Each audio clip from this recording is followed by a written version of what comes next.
আদালতে খারিজ হয়ে গেল পরিবহন মন্ত্রীর জামিনের আর্জি। সিবিআই এর আবেদন মেনে মদন মিত্রকে 14 দিনের জেল হেফাজতে পাঠালেন বিচারক। সিবিআই অভিযোগ করে হেফাজতে থাকাকালীন সহযোগিতা করেননি মদন মিত্র। অদূর ভবিষ্যতে তাকে ফের হেফাজতে নেওয়ার প্রয়োজন হতে পারে। তিনি প্রভাবশালী এবং ক্ষমতাবান, জামিন পেলে তথ্য প্রমাণ নষ্ট করতে পারেন।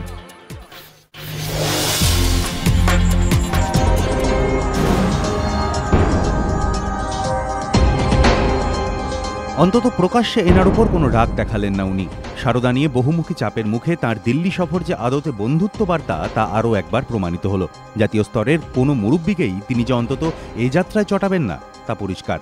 শাসক বিজেপি হোক কিংবা বিরোধী কংগ্রেস, যে ফুল ছড়ালে যিনি তুষ্ট হন মুখ্যমন্ত্রী অন্তত সেই চেষ্টাই করছেন বলে জানাচ্ছে তার ঘনিষ্ঠ মহল।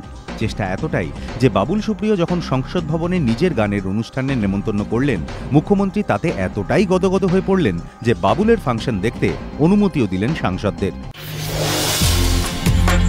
68 বল 204 রান, যার মধ্যে 14টি বাউন্ডারি, 23টি ওভার বাউন্ডারি। 4 আর 6-এর হিসেবই বলে দিচ্ছে 204 রানের ইনিংসের মধ্যে 194 রানই এসেছে বাউন্ডারি থেকে। হ্যাঁ, এমনই অভিনব রেকর্ড সিএবির ক্লাব ক্রিকেটে। টি-20 ম্যাচে ডাবল সেঞ্চুরি, অভিষেক দাসের ব্যাটের দাপট। শুক্রবার টি-20 টুর্নামেন্ট জেসি মুখার্জি ট্রফিতে ভবানীপুর বনাম পশ্চিমবঙ্গ পুলিশের ম্যাচ। সেখানেই ভবানীপুর ক্লাবের ওপেনার অভিষেক দাসের ব্যাট হাতে তাণ্ডব। ব্যাটের সামনে যে ডেলিভারি এসে পড়ছিল, শটা উড়ে যাচ্ছিল বাউন্ডারির বাইরে। 68 বলে 204 রানের চমকপ্রদ ইনিংস। বছর দুয়েক আগে এই অভিষেকই ক্লাব ক্রিকেটে 50 ওভারের ম্যাচে 312 রান তুলে চমক দিয়েছিলেন। ক্লাব ক্রিকেটে টি-20-তে 200 রানের রেকর্ড গড়ার পর তার পাখির চোখ এখন আইপিএলে।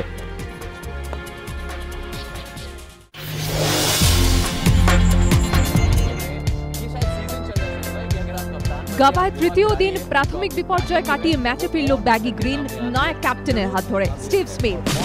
টেস্ট অধিনায়ক হিসেবে অভিষেকেই সেঞ্চুরি, ব্যাট থেকে এলো 133। স্মিথ হলেন নবম অস্ট্রেলীয় ক্রিকেটার অধিনায়ক হিসেবে টেস্ট অভিষেকেই যিনি 100 রান পেলেন। এদিন সকাল থেকেই বল হাতে ভয়ঙ্কর হয়ে ওঠেন বরুণ অ্যারন এবং ইশান্ত শর্মা।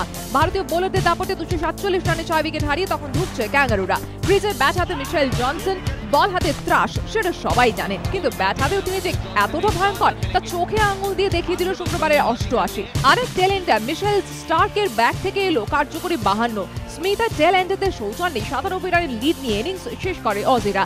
জবাবে ব্যাট করতে নেমে তৃতীয় দিনের শেষে 71 রান তুলেছে টিম ইন্ডিয়া। প্রথম ইনিংসে সেঞ্চুরি পেলেও দ্বিতীয় ইনিংসে উইকেটে টিকে থাকতে পারেননি মুরলী বিজয়। বিজয় আউট হন 27 রানে। ক্রিজে রয়েছেন শিখর ধাওয়ান ও চেতেশ্বর পূজারা।